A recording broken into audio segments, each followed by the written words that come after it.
Welcome back again, it's Tony Robbins. I'm very excited about this session because one of the biggest challenges for people is everybody wants a better quality of life. Everybody wants life to be greater, but almost all of us get stuck at times where something stops us, something prevents us from doing something that we really are capable of doing. Whether it's turning around our body or shifting a relationship or turning around our finances or maybe just being happy and fulfilled at a different level, we get stuck with a belief of how we're not supposed to be, what we're not supposed to do, what people won't accept, what we're not capable of. Or maybe we get stuck in an emotional pattern of just being pissed off or frustrated or worried or sad or overwhelmed. Sometimes we get stuck, not so much in anything but just some habits of doing things a certain way. And what a breakthrough simply is that moment in time where there's an opening. And the opening can come from a conversation, it can come from meeting somebody that inspires you, it can come from an insight, it can come from watching a movie and being moved emotionally at just that right moment. It usually comes because something kind of clicked inside of us. Something snapped us and made us look at life through a different filter, in a different way. And it's a real breakthrough because you take that little insight, that little distinction, that little moment, or maybe that little or big emotion inside of you that says, no more, I'm gonna change this, and suddenly you do something to make your life better. You break out of the impossibility of life has to be this way or life is controlling me, and you start to take back control of your life. You start to make the shift that creates the quality of life that you really deserve. Everybody experiences extreme stress at some point in their life. I don't care who we are. Something happens outside our control and it hits our life and it knocks us on our tail. It might be a health stress. It could be something with your family. It could be economic, career. It could be something emotional that happens, biochemical. There's so many things. It could be an environmental situation that has nothing to do with you. Every one of us in our lifetime are experiencing extreme stress, and these days, because of the economy and the way we respond to it, the majority of people are experiencing some form of extreme stress, at least according to polls. Stress doesn't come from the facts. Stress comes from the meaning that we give the facts. Yes, those things have happened, but the real question is, if we fight what's happened, we got a problem. We got to decide, what are we going to do with what's happened in our life? How are we going to take this? How are we going to mold this? How are we going to turn our life around? Because when you come up with a new meaning, you get a new life. So what are we going to do in this session? Well, in this session, we're going to take a look at something from a different perspective. We're going to ask you this question. What is the single force that controls the quality of your life? If there was one gift our Creator has given us, or the universe, whatever you believe, what is it? What is the one power that you have right now in this moment that can change everything? You have it, I have it, we all have it. It's this one singular individual power that can change anything in our life, regardless of what's happened to us. And I know you know the answer. The answer is the power of choice.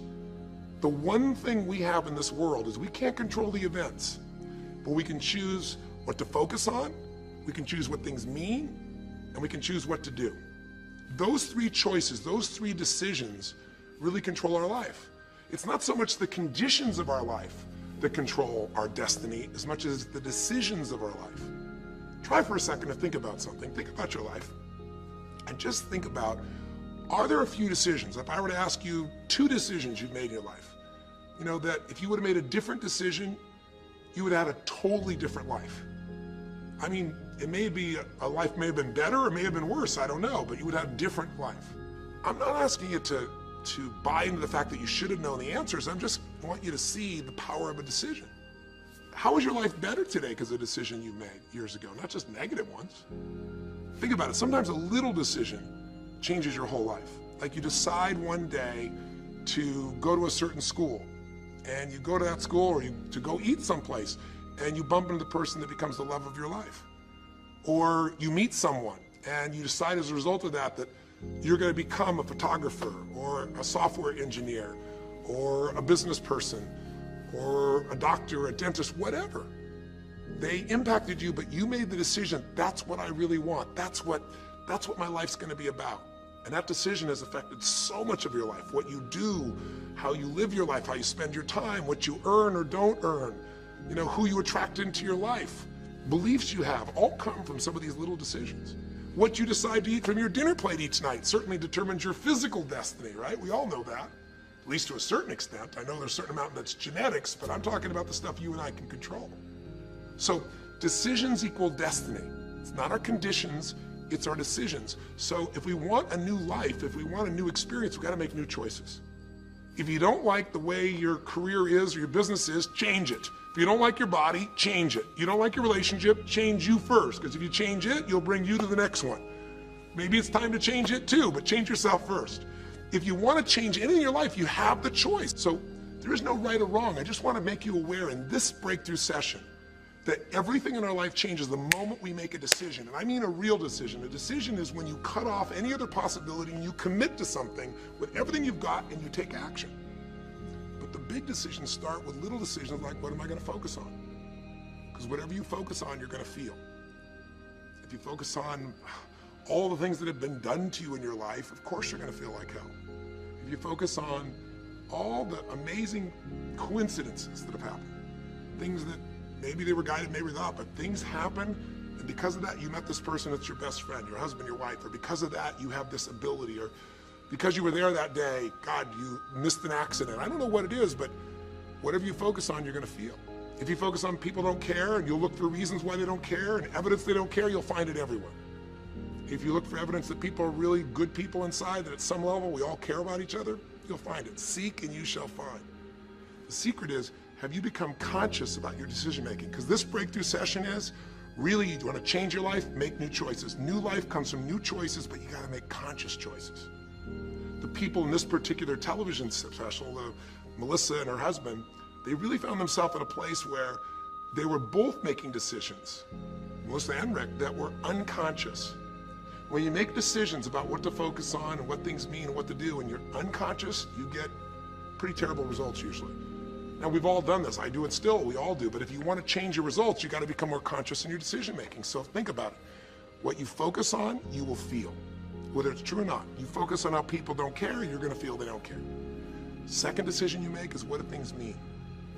So you focus on something someone does and you come up with a meaning, and the meaning is, no one loves me. The meaning is they're trying to take advantage of me. Depending on what meaning you come up with, and you get to choose the meaning of anything.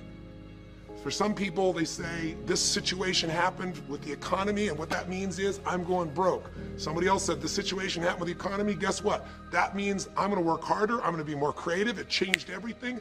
Everybody else is gonna quit, so we're gonna dominate the marketplace. For people to do it. Is this the end right now, or is it the beginning? See, whether it's the end or beginning is your choice. You get to decide, because once you make up a meaning, it's true. If you think that this is the end of a relationship, are you going to treat people the same way as if you think it's the beginning of a relationship? No way. In fact, I tell people, if you want to have a great relationship, think about this. Treat people like you did in the beginning of the relationship, and there won't be an end. In the beginning of the relationship, when somebody says to you, would you take out the trash? What do you say? Of course, take out the trash. You're happy to do anything, right? But after about 6 months or 6 years, you go take them out the trash. You go, what do you mean? What, I look like your janitor? Take out your own trash.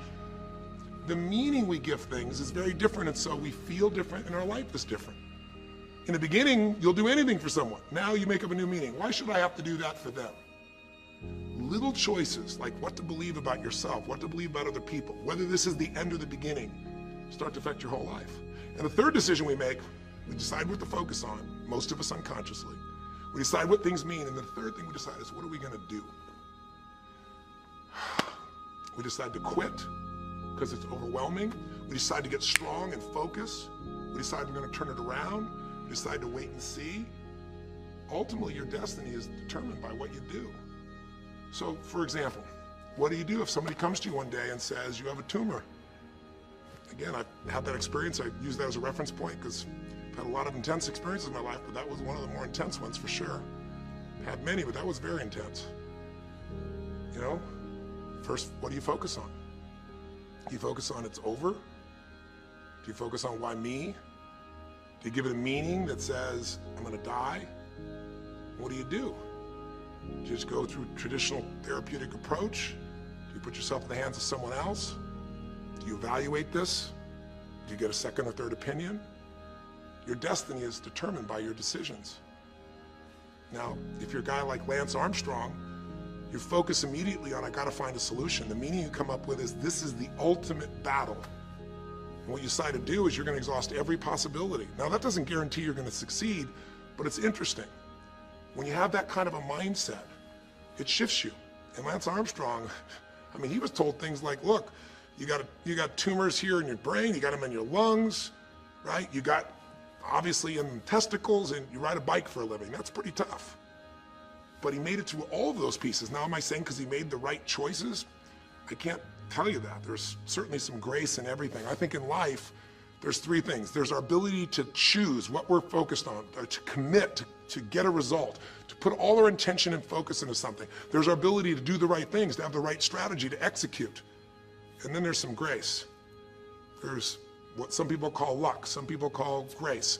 There's if you do the right things over and over again and with total focus, sometimes, you get good fortune that comes your way. And you tend to have more good fortune when you're totally focused and decisive and you take lots of action than if you kind of just sit around and accept things like you don't have a future. But the point of the matter is this guy turned it around. And what was he like after he got through this problem? After he had his breakthrough, after he faced cancer, racing against some other guy seemed like nothing by comparison. You're not much of a competitor. I faced death. And he goes on to win Tour de France after Tour de France after Tour de France, breaking every record anyone could ever imagine. What do you do decades ago, half a century ago almost now, and someone says to you, go to the back of the bus, and you're African American? One woman just decided, you know what? You can't take my dignity from me. I can only give that up, and I don't choose to give it up. And I will not go back to the bus. The answer is no. And Rosa Parks changed an entire society. Because that day she chose to focus on something else. She gave it a different meaning. This is not a command. You do not have control over me. And she decided to fight. And she changed the direction of a country and of many other countries. She started something. We forget that you don't have to be famous to have the ability to change at least your own personal history, to change the direction we go in our life. We have the power to choose, even if you haven't before. You can finally say, no more, I won't put up with that, within myself or from anybody else. And here's what I'm going to do differently. That's where the breakthroughs really start to happen. Now the question is, why do some people stand their ground and make something change versus other people just kind of accept things? Why do some people make bold decisions and other people make decisions that are based on trying to hang on to what they've got? Well, that's a more complex question to answer than we might have in a few minutes in this one session, but it is one that I've spent my life studying, because when you can change your decisions, you can change your life. When you can change the force that controls your decisions, you can change anything in your life. At some level, we have certain beliefs and values. But if I was going to make it simple, I'd say there's two things that determine your choices. The first thing is the state of mind and emotion you're in at that moment. Think about it. Have you ever snapped at somebody and had nothing to do with them? It was just the state you're in, right? You were frustrated, you were pissed off about something, and in that state of mind, whatever they said got interpreted through that state, and you made up a meaning like they were an irritant or they were interrupting you. They weren't. You probably felt bad afterwards. When we get in the wrong state, we make the wrong decisions. When you get in a strong, empowering state, you'll make a better decision. Learning how to direct your state is a big part of what my work is with people, and it's a big part of what I do in my seminars. But the other thing that affects your decisions would be what I would call your story or your blueprint. We all have kind of a story about how our life is supposed to be. It comes from a set of life experiences, interpretations. Some people think life is all about getting theirs. Some people think life is about growing and contributing. Some people think life is about making judgments. Some people think life is about saving other people's lives. Some people think life is about being successful. Some people think God is the basis of everything, and the way to know God is to go through life in a very specific way with a set of rules, and they follow it. And that's what they believe. Whatever your story is, whatever your blueprint is just another way of saying whatever you believe is how your life is supposed to be, at some level, we either follow that blueprint or we fight it. If we follow it or we fight it, we're going to find that we're going to bump into things in life where life isn't always the same as we expect it to be or think it should be. And that's where we start to experience stress. So in this session of Breakthrough, when you watched this story and you saw Melissa, you saw the conflict between what she desired most and what she feared most. I really believe life is the dance between what you desire most and fear most. That's where you find where we live our life. The dance between what you want most and what you fear most. That's where all that energy is in life. So what does she want? She wants to be famous. She wants to be able to sing and have everyone hear her voice and be able to touch everyone. She wants to contribute. She wants to share her gift. And she definitely wants to be famous and successful. She needs to be closer to her children. And one of the big challenges in life is oftentimes what we want and what we need are two different things. She has 5 boys. They're all extremely young, as I'm sure you saw. And she has a husband. And while they're all supportive of her going on this journey, somewhere along the line, she lost that connection to what was most important. Now, is she a bad person to make bad decisions? No, good people make bad decisions when they get in lousy states, when our ego gets involved, or when we start believing our story. And here was the story she had. Being a mom's important, but the bigger gift God gave me is my singing voice. And once we get seduced into a particular story and we start to believe it, it takes a hold of our life and it controls all of our choices. And then pretty soon, bad choice on top of bad choice on top of bad choice starts to affect our life. Can you relate? How many times you've made some choices that you wish like hell you would have made a different decision back then, or that no one ever knows the stupid decisions you made? I know I can relate to that. So what I want to talk to you about today for this brief little session is how to break through a crisis. Crises happen, whatever type of crises you go through in your life, and I know you've had many, when we make some choices unconsciously and we get consequences. And we make them unconsciously because we're trying to get what we want. We don't really know what we value most. We don't know what we need. And we find ourselves waking up one day and going, why is my life this way?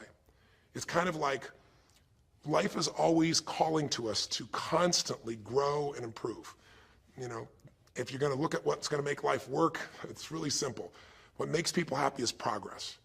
We're happy when we're progressing. If you're overweight, but you leave today and you say, you know what, this breakthrough thing, what I got out of today for me more than anything else is, I've been stuck waiting for some magical diet, some magical exercise plan, some magical time in the future when we have more time. There is no more time. I don't need to wait for that. I'm just going to make a decision today to get started. I don't need to go out there and go interview 20 trainers and get online. I don't need somebody to give me a perfect plan. I need just to pick up my shoes and start walking. I need to just get somebody behind me who just goes, run! I don't need to wait for perfection. I'm going to do something right now. I choose to get fit. I choose to walk. I choose to run. I choose to go join a club. I'm doing it now. A breakthrough happens the moment you make a new choice. And you don't have to wait. You can just get yourself in a new state. Maybe this tape will get you doing. Or you just have to have a new thought that says, you know what? I made choices in the past. I'm overweight because I chose to eat this and this. I'm not going to eat it anymore. I'm changing now. You can change your whole life real fast with just a few choices. But if you don't make the right choices, eventually you're going to face a crisis. Crisis is when you made so many poor choices that sooner or later life shows up, and instead of asking gently for you to change and improve, to grow, to make progress, to be happy, life, when it's a crisis, now demands change. It isn't asking anymore.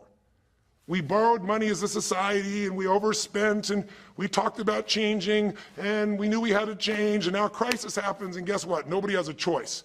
The game has changed. And what crisis does is it melts us down.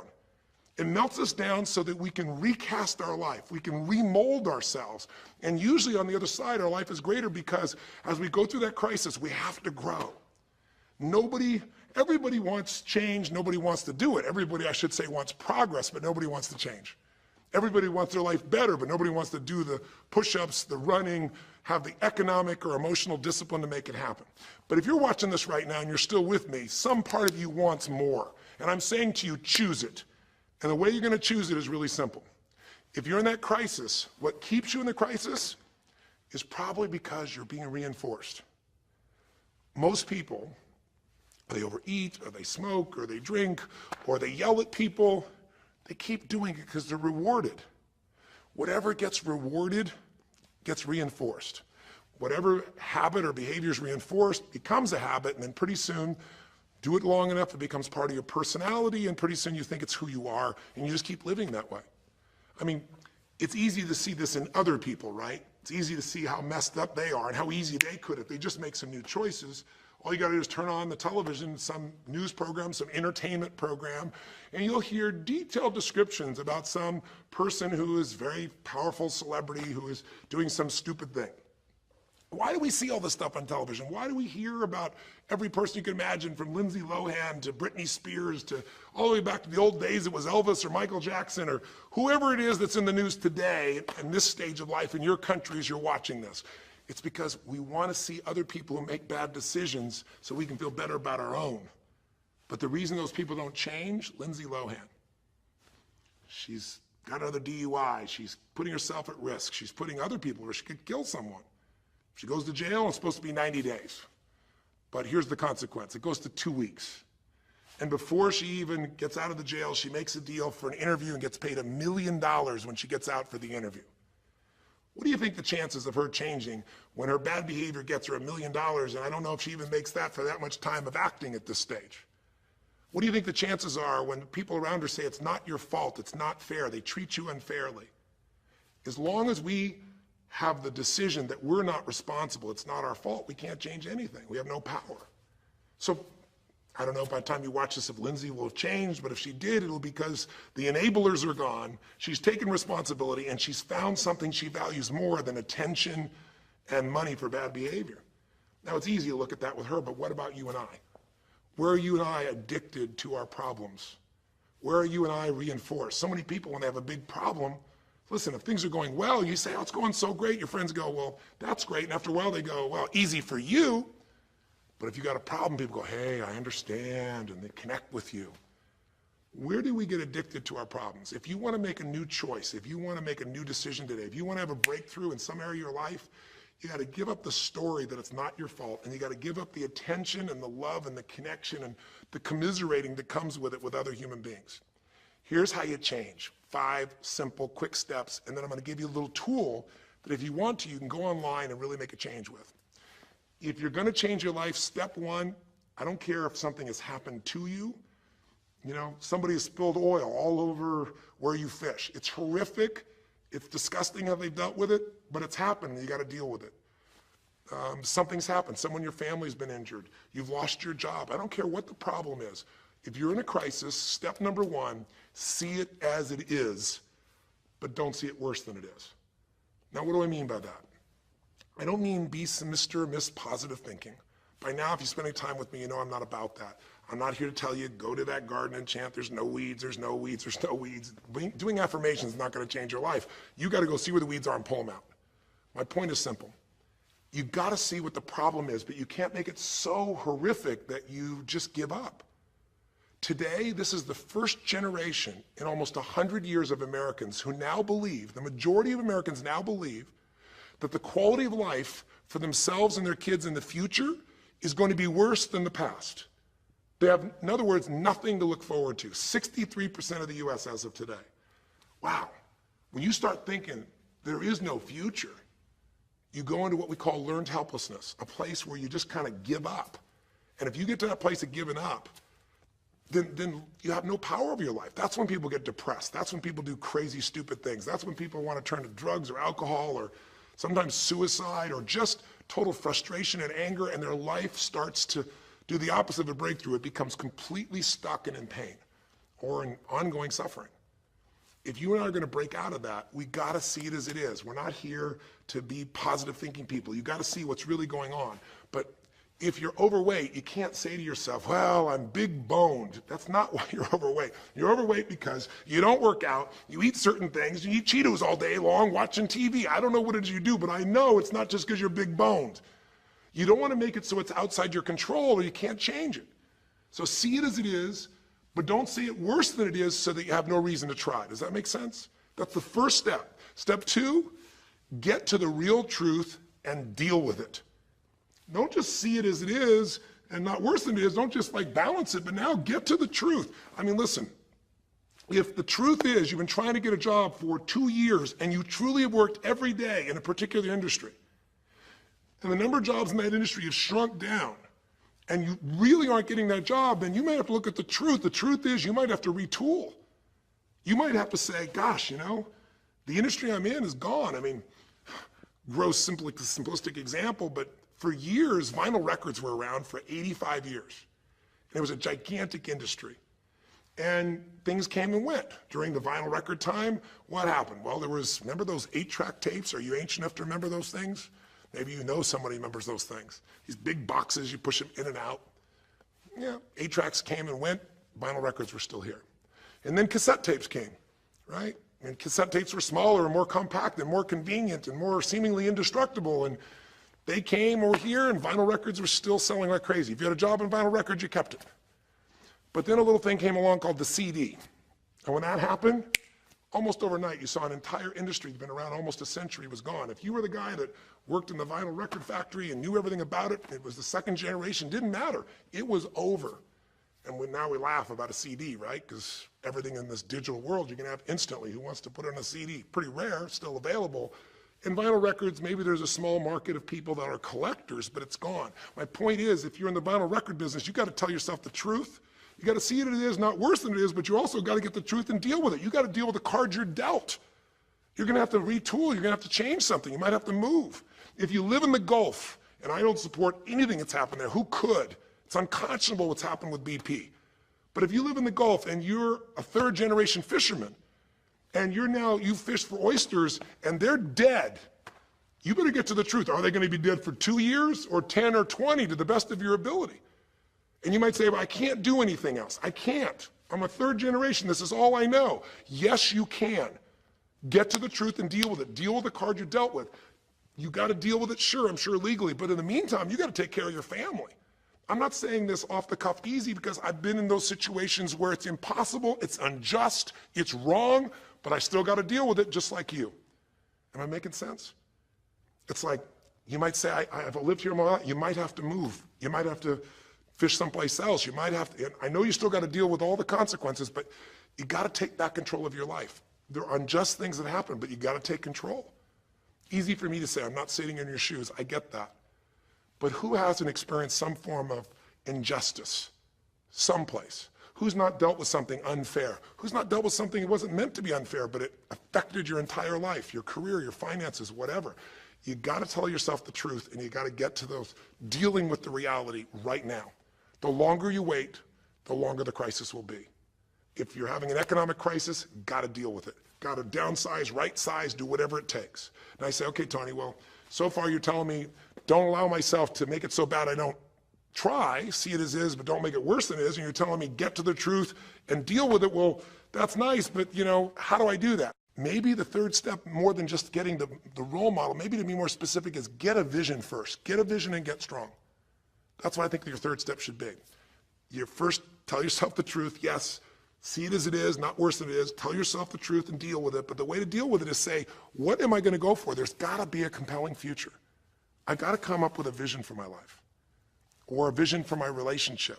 I've had terrible relationships, nothing's worked. Tell yourself the truth. I've made poor choices, or I've told myself stories and gave myself excuses, or I've not had the courage, whatever it is. Get to the truth, and then get yourself a vision for what you do want. Because you have to have something you're going to move towards. Does that make sense? Without a vision, people perish. It says in a very good book called The Good Book. And I know there are many good books, but that's a good one to take a look at. We need something to go for. We can deal with any problem today as long as there's something that we can look for in the future that we can strive for. It'll give us the emotional and psychological fuel, the juice, to keep moving forward. So you got to come up with a vision, and a way to do that, we'll call that step 4. Get a role model. You might get the vision from a role model. You might get the vision just from coming up with a new idea. But in order to figure out how to go from where you are to where you want to be, to close the gap from where you are to where you want to be, it's best to learn by other people's experience whenever you can. So get a role model, get their strategy, and go to work.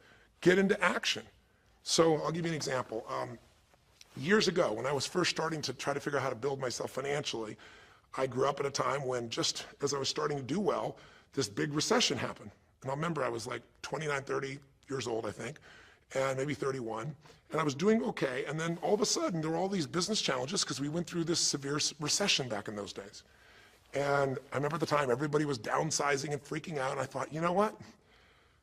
I don't want to just settle for this. I want to find a way to do well. Who's done well in really tough times? And so I started doing my homework. And in those days, you didn't go out and use the internet the way you do today. You couldn't access all that information. We actually went to libraries and did research in traditional ways. I'm ancient enough to remember those days.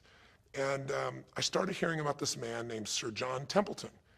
Very famous man. He's a man who became a multi-billionaire as an investor. He started with nothing. But what was interesting is when I started to find out about his story, because here's a guy that when he's a young man, he's called Sir John Templeton now. He was actually an American originally. And he wasn't Sir. He came from a very poor family. And he just decided that in his life, He wanted to not only do well financially, he wanted to do so well he could help other people at any level that he wanted. And today, by the way, he's passed, but before he did, he created the Templeton Fund, and he also created a fund that now delivers money, gives money each year at the Templeton Prize to people that do good spiritual works, and it's larger than the Nobel Prize, and it continues to go on. But the guy started with nothing, and here's how he did it. Listen to me now. The reason I look for him as a role model is because he made all his money in the worst of times. He made all his money when people were going through the equivalent of the deepest recession or depression possible. His whole belief was, and this is different than almost anybody else you see around you, was pessimism was the secret to success. That what he wanted to do was make money when people were most pessimistic. Because when people are optimistic, they want you to pay for their house a huge sum of money. But as they start getting more and more pessimistic, where pretty soon they think they can never, the house is the worst thing to have, they'll virtually give you the house. They'll virtually give you the business. And so he made all his money starting in World War II. When the war broke out, when Hitler invaded over in Europe, he took all the money he had and borrowed a total money of $10,000, a total amount. He bought with $10,000 every stock on the New York Stock Exchange that was $1 or less that he thought might be useful, including some companies that looked like they're going to be bankrupt. But he did it when people were the most pessimistic. Because if you recall, it looked like Hitler was going to take over. It didn't look like we were all going to be the winners. It looked like Hitler was going to dominate. And when people were that scared, they would give up anything they had just to get a little bit back. And so he bought all this stock that eventually made him a multi-billionaire. He became a billionaire because after things changed, after the war, just 5 years later, and the economy started to surge, everything changed for him. Where do you think he invested next after World War II? Where was a country that was pummeled, that was down, the factories were basically turned into mud? Japan. You could buy things for pennies in Japan that would have cost you hundreds of thousands of dollars before, and he did. When everyone was most pessimistic, he went and did well. And then he sold when the 80s surged and when everybody thought Japan was the greatest country on earth and had the biggest businesses. He sold and made his maximum profit when people were overly optimistic. He did the same thing down in South America when inflation went crazy. This man spent his entire life basically having a strategy of how to succeed when everybody else was scared. I tell you that because he's a role model. What he did, how he did it, it's all in writing, it's crystal clear. You could do the same. But you won't be able to do it when you're telling yourself the sky is falling and it's over. When you see it worse than it is, you'll just give up. You won't do it if you don't tell yourself the truth is, you know what, this system isn't working. I got to do something. I got to change my finances. I got to change my job. I got to reach. If you don't tell yourself the truth and deal with the truth, the real truth, nothing's going to happen. You won't ever even think about a guy like John Templeton if you don't have a vision that says, I don't care how the environment is, I'm going to find a way to do well. And you won't do well unless you get a strategy based on a role model who's really done it. My whole thing is this: if anybody has something you want, they aren't lucky. They did something. If you model them, if you take similar steps, you can produce a similar result. Make sense? And then finally, the fifth step, look, if you're in a situation where you see it as is, but not worse than it is, if you've told yourself the truth and you dealt the cards you're dealt with and just decided you're going to change it and you're willing to do what's necessary, if you put yourself in a place where you got a new vision and you've gotten yourself strong, if you got a role model and you got some strategy and you got yourself into action, step 5 is give much more than you expect to receive. Simple as that sounds, if you find a way to meet people's needs in business, in an intimate relationship, meeting your kids' needs, anybody's needs, the whole game changes. What happened here when all of a sudden, you know, Melissa finds herself coming home and all of a sudden she finds out that while she's gone, her kids now don't want to talk to her, her boys, her husband has had an affair. Well, none of that could change if she would have just said, you know what, my whole life is over, I'm done. And oh, by the way, I've just lost my career too because while I'm busy trying to deal with my family, I didn't finish the record, so I lose my record deal. And oh, by the way, we don't have any financial stability, now we're losing our house. If that family would have just said it's over, if Melissa or Rick either just said it's over, it would have been over. But they told themselves the truth. We got severe problems here, but they didn't make it worse than it was. They didn't say we can't turn it around. And then they got to the truth of the infidelity, the truth of her addiction to going after fame instead of being a mom, the truth that neither one of them had been really competent at parents and had not given the energy to the kids that they deserved. The truth will set you free, but first it'll piss you off. You know, it doesn't feel good, but Not feeling good is sometimes where you get your drive to change things.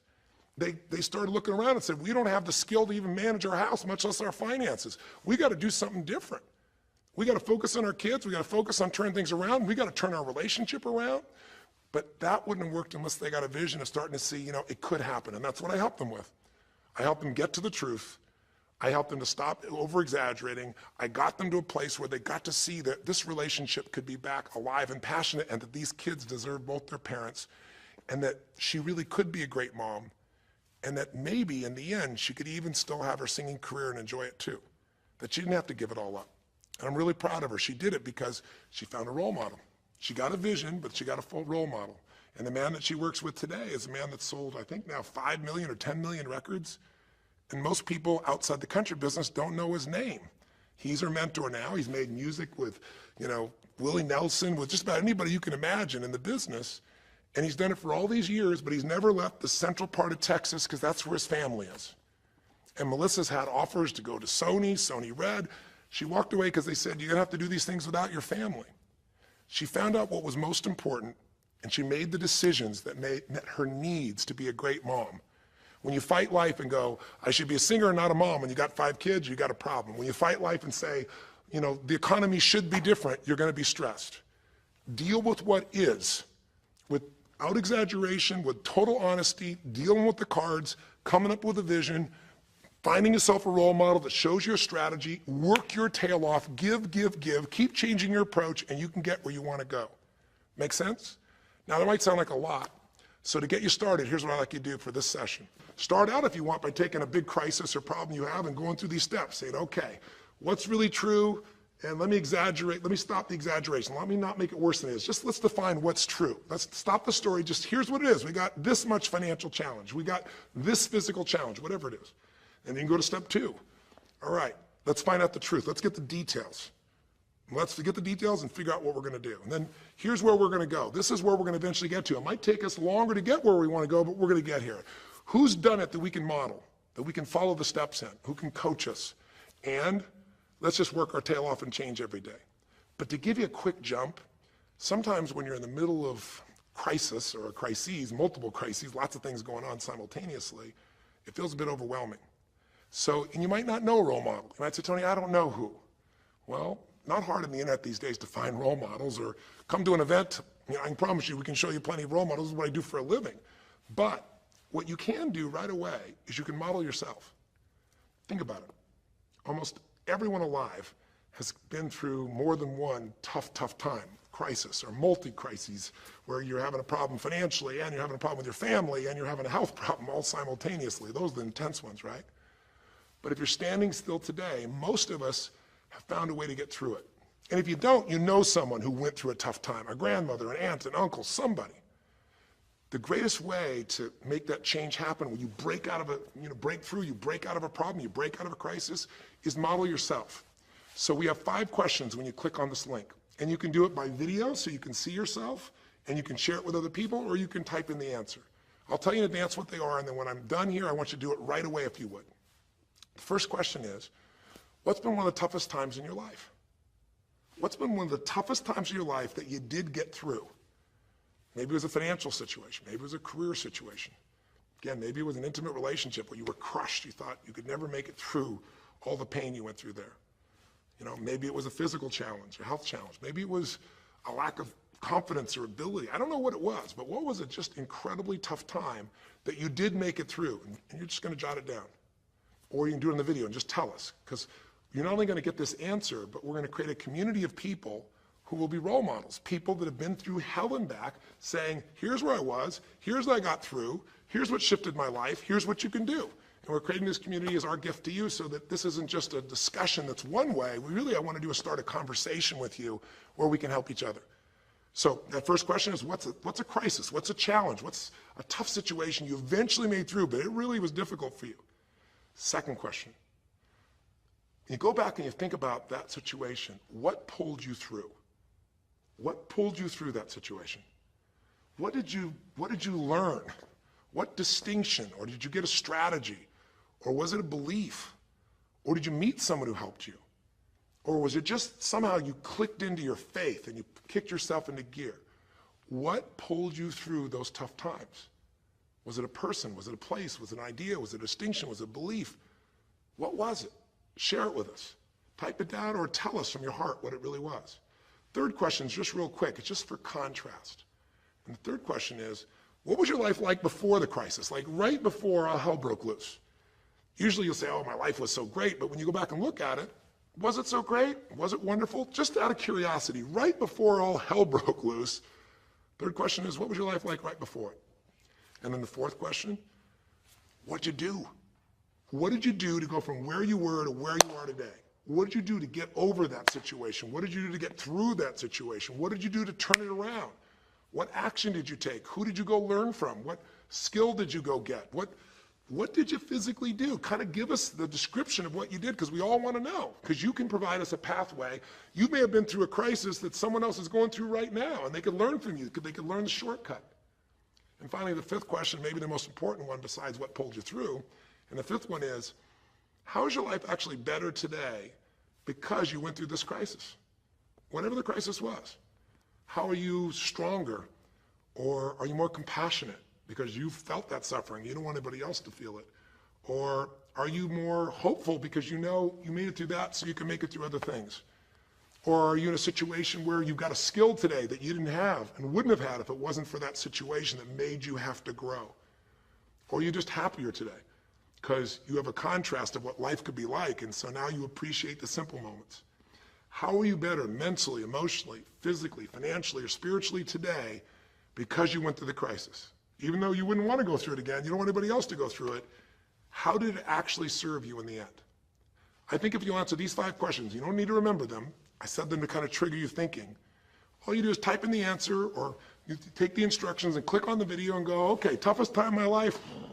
There have been so many, but I'd say when I went through this divorce, or I'd say when I was told I had this tumor, or I'd say when they told me this company was going to go bankrupt, or whatever it was. Second question, what pulled me through?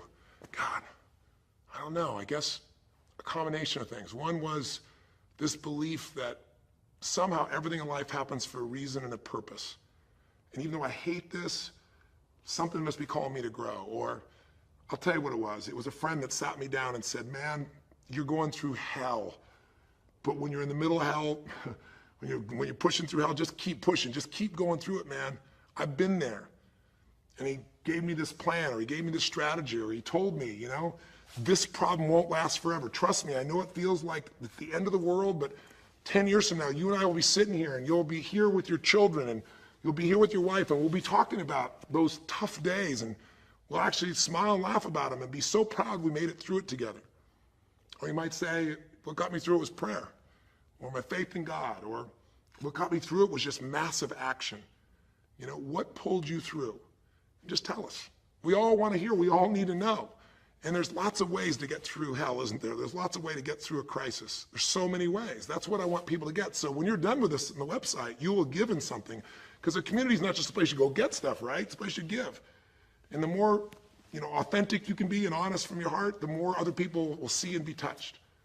You know, what was it like before? Oh my God, I was on top of the mountain. You know, what did you do? Here's what I did. You know, I told myself the truth. I went and got this new education. I went and started talking to people each day. Whatever you did. How's your life better today?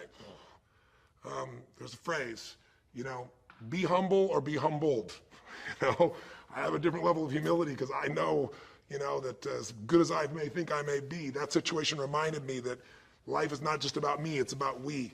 Or, gosh, because of that, I love my wife so much because we made it through that situation together. Or because of that, man, I'm so much stronger financially. I'm on top of things. I don't let anybody spend. Whatever it is, tell us how your life's better. Okay? I don't know how long the session was. Again, there's no script here, baby. I just want to work with you heart to heart to say one thing. If you want to break through, you have to make new decisions. New choices create a new life. The only thing stopping you is some limiting belief, some belief about how life should be different or you should be different. Deal with life the way it is. Tell yourself the absolute truth. Don't make it worse than it is. Tell yourself the truth. Deal with it. Get a vision. Get strong. Get a strategy. Get a role model with a strategy and get into action, and then put your focus on taking action every day. Giving, giving, giving. Change your approach. You will get there. Go to the Power of Crisis right now. Click in. Give us your message and the answers to 5 and look at other people. You'll find people have been through things you can't imagine. A woman talking about how one day she was home and a man came in, and to try and save her children from being hurt, she had to let him rape her right in front of her kids. And when her husband found out, he came home, he was so upset he left her. And then she developed cancer. I mean, you'll see some stories here that'll blow your mind. And today she's the most happy, incredible woman, and she's helping other people who have cancer to get through it. She's healthy and strong. Her kids are strong. We need those kinds of role models. So whether your story is little or big, there is no little or big. We all need a pathway of power. And this will be a gift to yourself because it will activate your resources, and it'll be a gift to other people as well. So that's our session. The power of decision, the power of choice, how to face a crisis and turn around. It may not sound like rocket science. It's not. It's just called the truth. And the truth will set you free, as they say. So live strong and live with passion.